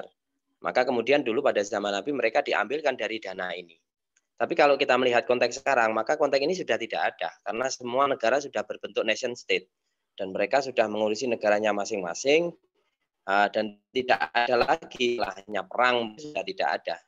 Nah, oleh karena itu, kemudian muncullah fatwa-fatwa baru atau istihad-istihad baru dari para ulama kontemporer bagaimana tentang sabilillah ini. Salah satunya adalah Syekh Hasanin Mahluf, Mufti Mesir, itu mengatakan sabilillah maka bisa digunakan untuk istilahnya sabilul khair. Jadi jalan kebaikan. Semua perbuatan baik yang di situ mengandung kebaikan dan bermanfaat bagi orang lain, maka bisa diambilkan dari dana sabilillah ini. Maka kalau masjid musola dibangun dengan dana zakat, itu mereka menggunakan fatwa ini, salah satunya. Jadi yang dibantu bukan masjidnya, jangan salah, tetapi orangnya. Karena mustahik zakat itu tidak menjurus kepada benda, tetapi pada orang. Sabilul khair, karena panitia atau orang yang membangun masjid ini adalah orang yang berbuat kebaikan untuk mendirikan tempat ibadah untuk umat Islam. Maka kemudian inilah yang digunakan dalil mereka untuk menyalurkan dana sabilillah ini untuk keperluan pembangunan masjid, musola, madrasah, TPQ, dan lain sebagainya. Dan masih ada beberapa ulama yang lain yang melakukan itu. Di Basnas sendiri misalnya, ini memang masih perdebatan yang lama. Oke lah, kalau sudah masuk khilafiyah, nanti kita juga tidak bisa istilahnya menjudge bahwa ini benar, ini salah. Nah, itu tergantung dari masing-masing. Misalnya di NU sendiri, keputusan Basul Masail NU itu melarang penggunaan sabilillah ini untuk pembangunan masjid, musola, dan lain sebagainya. Tapi di Basnas sendiri kita tidak ada masalah. Kita menganut yang kontemporer karena memang dari segi kemanfaatan ini lebih banyak dan lebih dibutuhkan oleh masyarakat bagi mereka yang membutuhkan. yang membutuhkan untuk pembangunan masjid mushola, terutama di daerah terpencil yang mereka sulit untuk menggalang donasi di daerah-daerah tersebut. Saya kira itu, Mas. Baik, terima kasih untuk jawaban kedua yang disampaikan oleh beliau, Ibu Nur Fadilah. Silakan. Baik, berbicara tentang mustahik zakat, berarti kembali kepada surat At-Taubah ayat 60. Innamas shadaqatu lil fuqara'i wal masakin wal amilina 'alaiha wal mu'allafati qulubuhum wa fir riqab. Dalam ayat tersebut ada 8 kelompok yang kemudian berhak zakat. Dari 8 kelompok ini kemudian dibedakan menjadi 2 kategori. 4 kelompok pertama diawali dengan kata li. Ya, innamas shadaqatu lil fuqara wal masakin amil mu'allaf itu menggunakan kata li. Sementara kelompok selanjutnya menggunakan kata fi. Apa bedanya? Kalau lam itu adalah lam litamlik, artinya zakat itu memang untuk kepentingan dari 4 kelompok pertama ini. Zakat untuk fakir, ya berarti tuannya untuk miskin, untuk memenuhi kebutuhannya. Kemudian wal amilina 'alaiha, amil mendapatkan bagi zakatnya kerja yang sudah dilakukan bagi dirinya sendiri. Mu'allaf juga demikian, orang yang dibujuk hatinya atau dijinakkan hatinya bagi kepentingannya. Sementara kalau fi, kepentingan secara langsung 4 kelompok yang pertama. Sementara kalau fi itu adalah kepentingan yang tidak langsung bagi kelompok itu. Contohnya wafir riqab, hamba saya untuk memerdekakan, bukan diri, tapi untuk majikannya. Kemudian wal gharimin, orang yang berhutang, bukan untuk gharimnya yang berhutang, tapi untuk melunasi hutangnya. Wa fi sabilillah, demikian juga dengan sabilillah yang tadi disebut-sebut oleh pemateri Bapak Ahmad Subriyadi.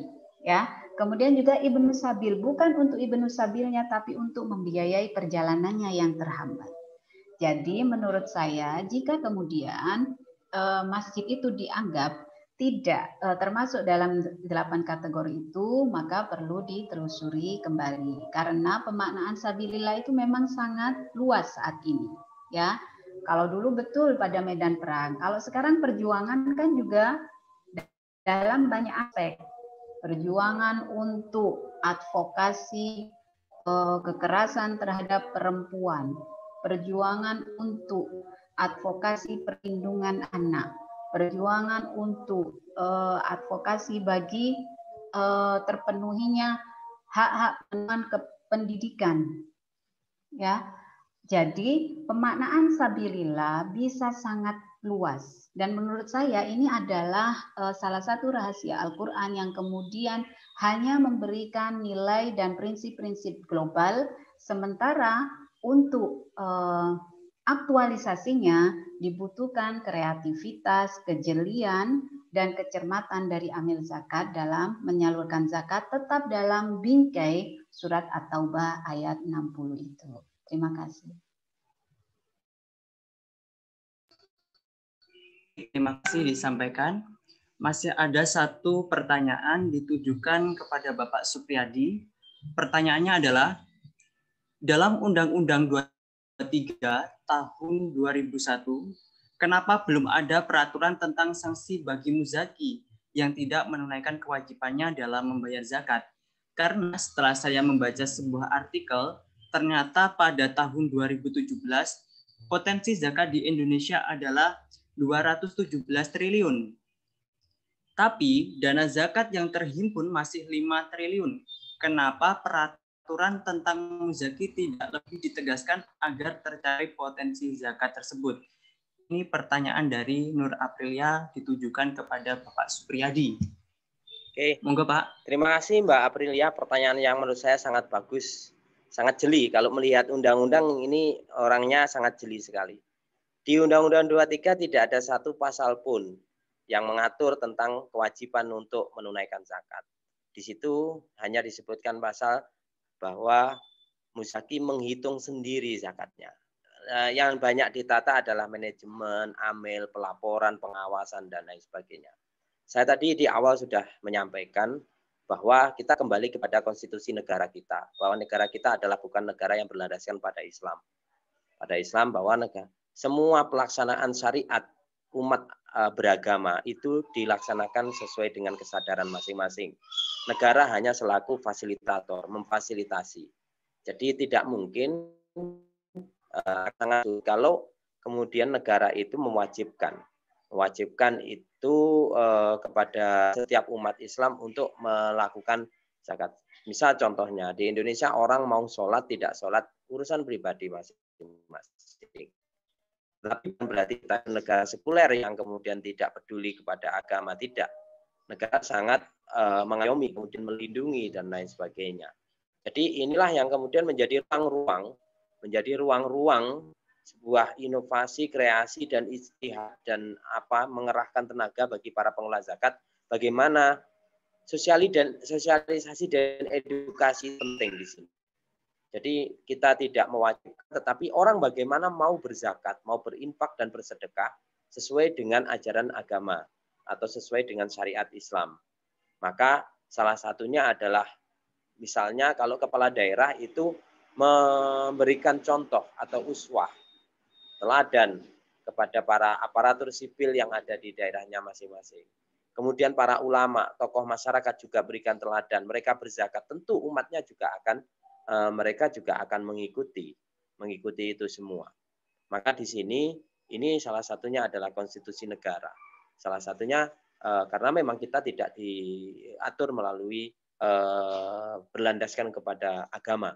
Maka itu yang perlu dipahami bagi seluruh mahasiswa, dan saya yakin memang tugas kita ini adalah sosialisasi dan edukasi yang tidak terbatas.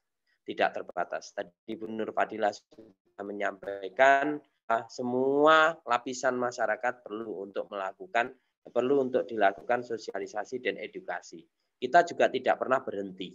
Lembaga-lembaga zakat itu terus aktif melakukan kampanye di media sosial, kemudian kampanye-kampanye secara nyata, kemudian konseling, kemudian pendekatan door to door itu terus dilakukan. Nah, ini memang tugas yang berat bagi kita semua untuk bagaimana umat ini sadar akan kewajibannya dan Basnas memfasilitasi untuk melaksanakan itu semua.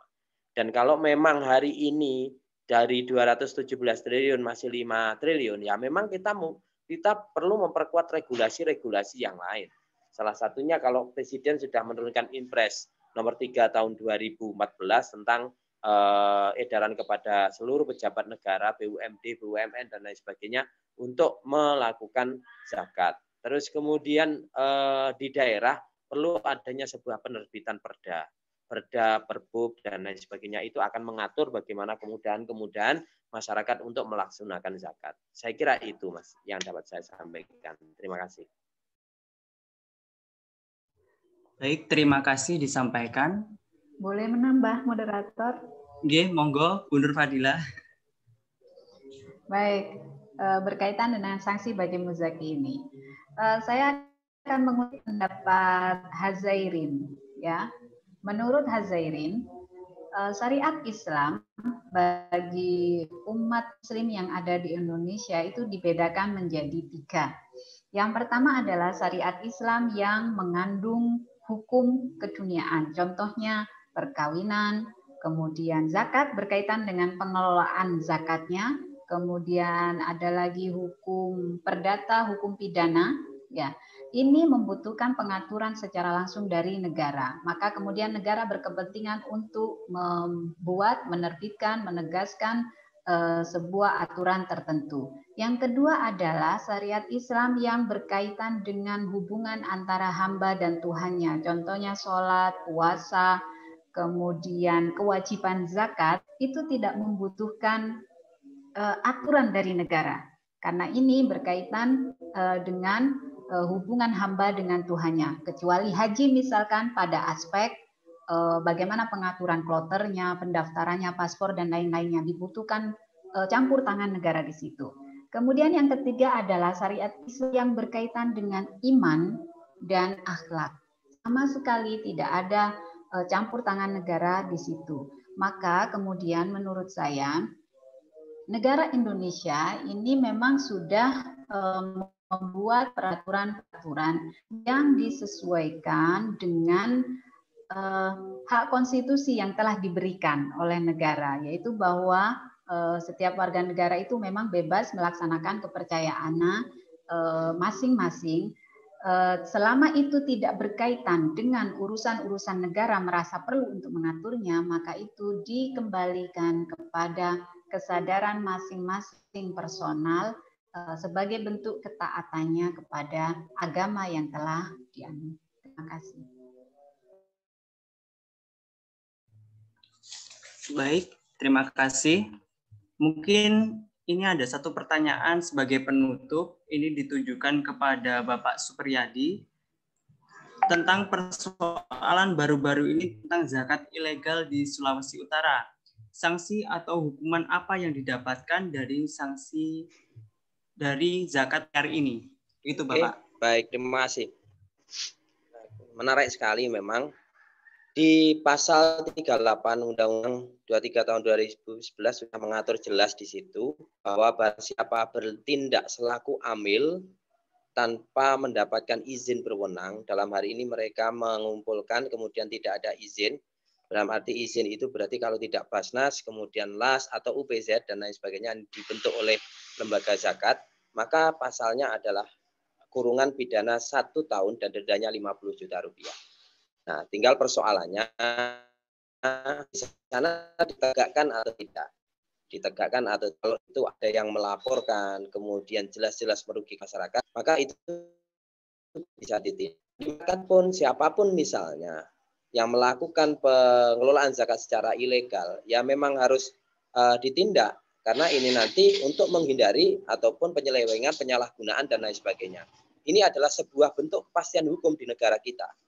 Dan jangan dibayangkan, mohon maaf Bapak Ibu, para peserta, jangan dibayangkan bahwa membentuk menjadi sebuah pengelola zakat itu sulit. Saya kira tidak. Kami di Basnas dulu tahun 2014, setelah keluar Undang-Undang 23 ini, yang kami lakukan pertama kali adalah menyelamatkan atau memberikan legalitas kepada masjid dan musola. Karena ini adalah institusi tertua. Institusi tertua di negara kita yang melakukan pengelolaan zakat sebelum lahirnya undang-undang ini. Maka kemudian yang kita lakukan sosialisasi secara masif. Saya ingat betul waktu 2 bulan itu habis saya gunakan untuk keliling masjid musola. Bagaimana agar mereka itu selamat dari sanksi pidana ini. Artinya mereka kita berikan edukasi, Pak, kalau jenengan itu mengumpulkan, mengelola zakat, sudahlah sekarang menjadi bagian dari Basnasnya menjadi UPZ, unit pengumpul zakat. Jenengan sah, jenengan legal, jenengan resmi untuk mengelola zakat. Dan tidak, artinya praktek pengelolaannya pun juga seperti biasa. Kok kemudian Basnas sampai mencabut kalau itu enggak, yang kita butuhkan adalah pencatatan kemudian laporan. Itu yang paling penting. Zakat ini berapa ditasarufkan atau didistribusikan kepada siapa. Itu menurut kami yang paling penting karena itu adalah perintah konstitusi. Dalam hal ini Undang-Undang 23 tahun 2011. Jadi jangan dibayangkan sekarang zakat kok angel ya. Kok malah ini. Tidak, sama sekali tidak. Kita alhamdulillah di Tulungagung sudah beres. Kita pun juga sudah klik misalnya dengan para LAS. Mana yang menjadi wilayah jenengan segera di SK-kan. Mana yang menjadi wilayahnya Basnas kita SK-kan. Di dinas, instansi, kantor, pemerintah resmi, semuanya kita bentuk UPZ. Masjid negara, masjid agung, masjid besar sudah kita bentuk. Kita SK menjadi UPZ. Artinya apa? Biar mereka sah. Sah menjadi lembaga pengelola zakat baik secara undang-undang maupun syariah. Kalau mereka itu tidak diangkat oleh negara, maka namanya adalah panitia. Kalau panitia, mereka tidak berhak untuk mengambil bagian amil. Tetapi kalau mereka diangkat oleh negara, dalam hal ini di SK oleh Basnas ataupun LAS, maka mereka adalah resmi amil. Maka mereka berhak untuk mendapatkan 1/8 bagian amil. Ini yang menurut ini yang tidak begitu dipahami oleh masyarakat. Saya kira itu menjadi penting. Nah, makanya oleh karena itu sanksi ini sudah jelas. Jadi siapapun, masyarakat bisa kok melaporkan ini. Kalau ada bisa melaporkan pada pihak berwenang bahwa terdapat pengelolaan lembaga yang ilegal, kemudian tidak mempunyai izin operasional, terus kemudian melakukan pengelolaan zakat, saya kira. Dan saya yakin umat kita sekarang sudah begitu paham mana yang resmi, mana yang tidak. Karena yang resmi pasti mereka akan memberikan feedback dalam bentuk laporan, dalam bentuk progress report dan lain sebagainya. Saya kira itu Mas yang dapat saya sampaikan. Terima kasih. Baik, terima kasih Bapak. Tak terasa sudah di penghujung acara. Mungkin demikian terkait dengan webinar kita pada pagi hari ini. Sebelum acara kita tutup, mohon berkenan beliau pembicara memberikan closing statement sebagai penutup. Mungkin dari Bu Nur Fadila terlebih dahulu. Baik, dari uraian tadi setidaknya ada 3 hal berkaitan dengan penegakan hukum zakat di Indonesia. Yang pertama, sosialisasi dan edukasi tentang kesadaran membayar zakat oleh muzaki ini perlu terus digalakkan. Ya, baik itu secara sederhana maupun secara sistematis itu perlu terus digalakkan. Kemudian yang kedua, perlu ada peningkatan kapasitas amil zakat. Nah, ini menurut saya adalah celah masa depan yang luar biasa bagi mahasiswa manajemen zakat dan wakaf untuk mengisinya di masa nanti. Kemudian yang ketiga, arti penting sebuah forum jaringan untuk mewujudkan sinergi komunikasi dan koordinasi antar lembaga pengelola zakat sehingga nantinya pengelolaan zakat ini bisa lebih memberikan warna bagi kemaslahatan masyarakat. Terima kasih. Terima kasih disampaikan. Untuk selanjutnya closing statement dari Bapak Ahmad Supriyadi. Monggo Bapak. Oke. Terima kasih. Closing statement saya, zakat itu keren. Zakat itu keren bahwa mereka yang berzakat itu punya 2 dimensi. Satu vertikal, satu horizontal. Mereka tidak hanya kepada yang di atas, mereka juga peduli kepada sesama. Yang peduli kepada sesama itu adalah makhluk yang paling mulia di sisi Allah menurut saya. Nah makanya kalau saya, sistem saya sederhana. Mahasiswa yang lulus di jurusan manajemen zakat, wakaf ataupun mahasiswa di syariah adalah mereka parameter lulusnya bukan mereka ijazah. Tapi kalau mereka kaya nanti mau berzakat maka mereka lulus. Terima kasih. Assalamualaikum warahmatullahi wabarakatuh. Waalaikumsalam warahmatullahi wabarakatuh. Terima kasih disampaikan. Demikian acara webinar kali ini, saya selaku pembawa acara apabila ada salah dalam acara pada webinar mohon maaf. Akhirul kalam, wassalamualaikum warahmatullahi wabarakatuh. Foto dulu sih. Semua desain.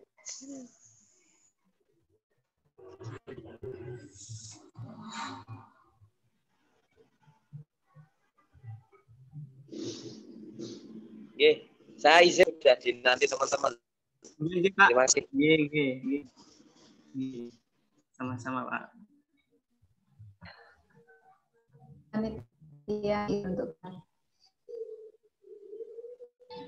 Sama-sama Bu Nur. Budir sukses ya. Tetap cepat membahana. Amin. Lanjut di klub selanjutnya. Yes. Waalaikumsalam. Waalaikumsalam.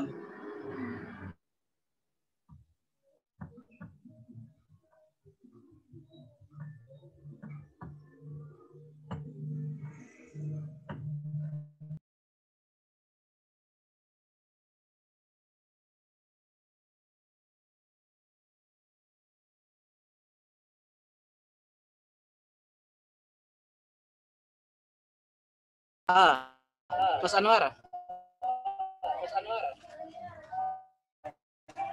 Mut, buka. Saya bagaimana sih aku? Untuk sertifikat dibagi kapan, Mas? Dibagikan tapi belum.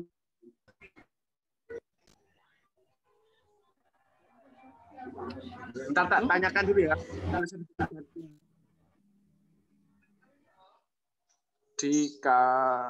Oh iya, aku ikut samen gimana enaknya?